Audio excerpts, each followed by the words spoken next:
Vibrant heart of Port Harcourt, a woman named Emily Hart lived a life many could only dream of, but few would ever suspect.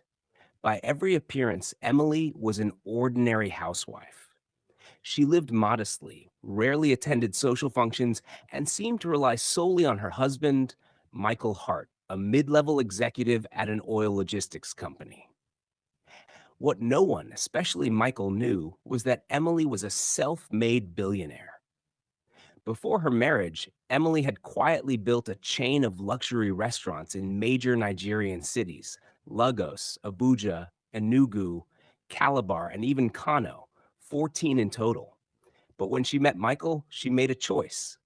He often claimed that wealthy women could never be submissive wives. That power made them proud, arrogant, unruly.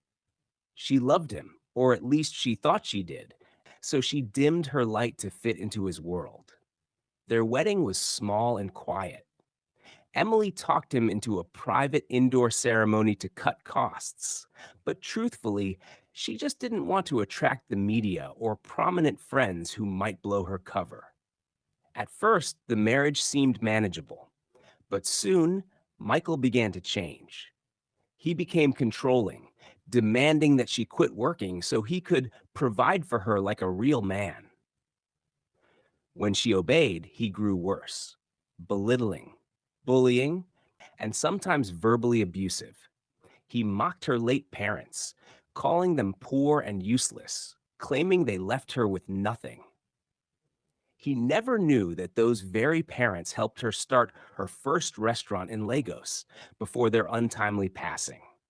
He withheld money for food. He said he wanted her to feel what poverty tasted like. But how do you starve a woman who owns the restaurants you pass on billboards every day? One night, after he'd left her without food money, Emily's personal manager from her Port Harcourt branch delivered gourmet dishes to the house. Michael returned home, stared at the table in disbelief, and exploded. "Where did you get the money to order food from Empress Dine?" he shouted.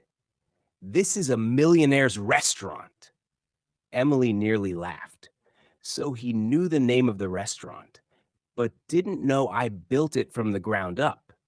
He accused her of cheating, assuming some man had bought the food. She said nothing. He banned her from using any of his cars. So the next day, she had her driver drop her off in a brand new Lexus SUV, one that made his Toyota Corolla look like a plastic toy.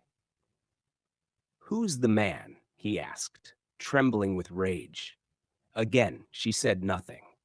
Michael's insecurities turned into recklessness. He began staying out late, bringing women home, and eventually announced he was taking a second wife. He brought the woman into their home like a trophy. Still, Emily said nothing.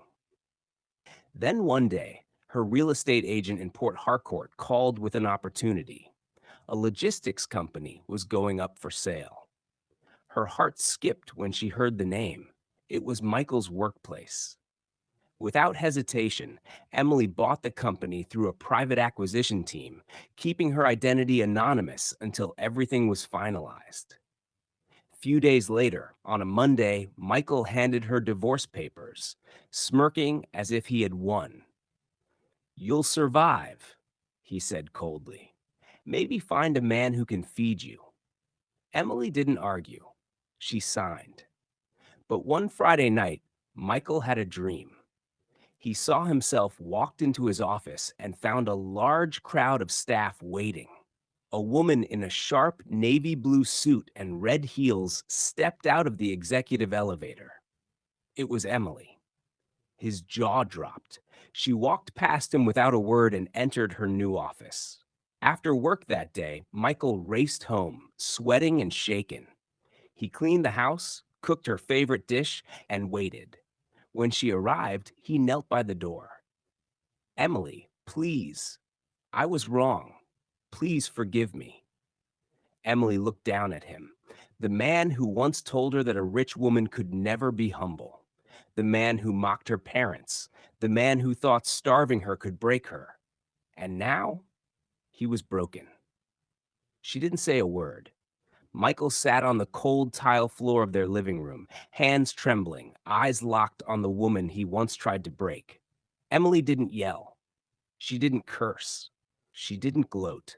Her silence was louder than thunder, and it echoed in the chambers of his guilt. "I didn't know," he finally whispered, voice cracked. "I didn't know who I was married to. I didn't know what I had." Waking up from sleep, he realized he was dreaming.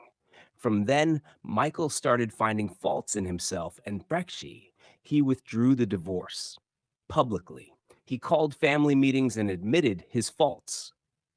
He stood before his own mother and confessed how he had dishonored his wife. It was the first time she saw her son cry.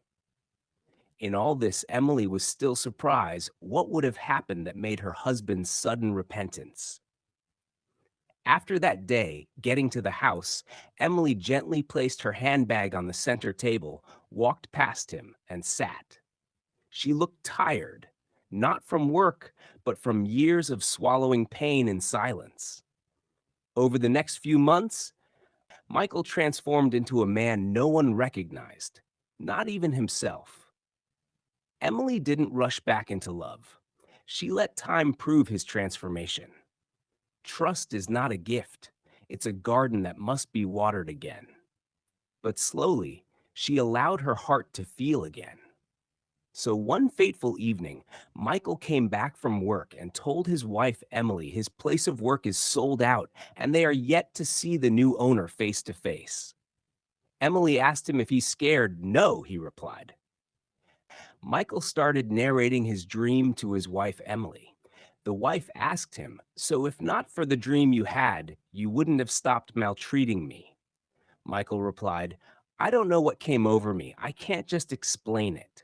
It was as if I was under a spell."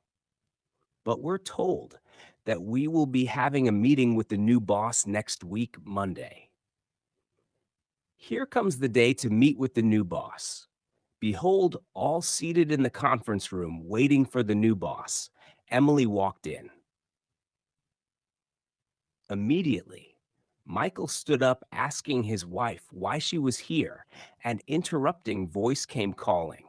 "Mr. Michael, to get seated. The new boss is here." To his greatest surprise, then dream is real. He was speechless throughout the meeting.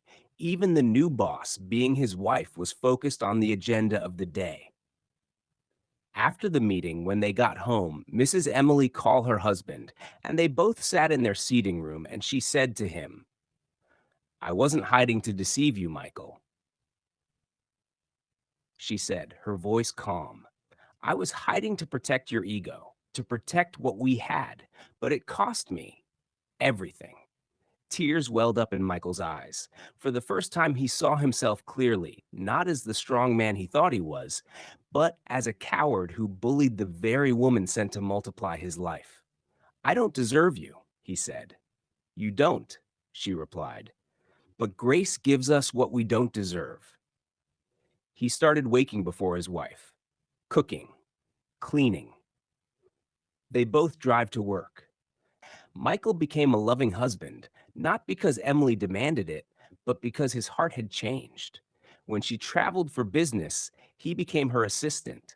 At conferences, he introduces her as my wife, my boss, my mentor, my miracle. One quiet evening, under the palm trees in their backyard, Michael knelt, not to beg, but to honor. "I lost you once because I didn't know how to love a queen," he said, "but I've learned. Not because of your money, but because of your mercy. If you'll have me, I want to spend the rest of my life making up for every wound I caused." Emily reached down, took his hand, and smiled. "Then rise," she whispered, "and serve, not because you're beneath me, but because you now understand what love means." And in that moment, a broken home became a rebuilt palace, where a humbled king now served beside the queen, not behind her. Moral: a woman doesn't lose value because she hides her crown, and a man doesn't lose dignity because he learns to kneel in love. True power isn't control, it's character. Please subscribe, comment your interest for the next part, like, share, and tap the notification button to get notified for more. Thanks for watching.